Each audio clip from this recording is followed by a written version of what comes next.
Saudi আরবের এক অন্ধ হাফেজ, তাকে দেখে প্রশ্ন করা হলো, আল্লাহ তোমাকে চোখ দে নাই, তুমি না দেখে আল্লাহর কোরআন মুখস্থ করেছ, তুমি বলো আল্লাহ যদি তোমাকে চোখ দে তুমি সর্বপ্রথম কি দেখবে?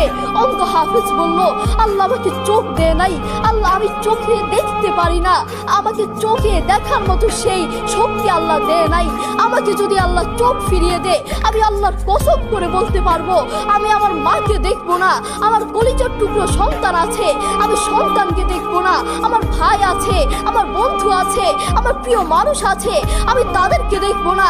আমি দেখবো যেই কোরআন আমি না দেখে মুখস্থ করেছি সেই কোরআন দেখবো, সেই কোরআনের আয়াতগুলো কত সুন্দর তার দিকে তাকাবো। আল্লাহু আকবার। আমরা আমাদের কথা বলছি, আমাদের চোখ থাকতে আমাদের কোরআন পড়ার সময় হয় না।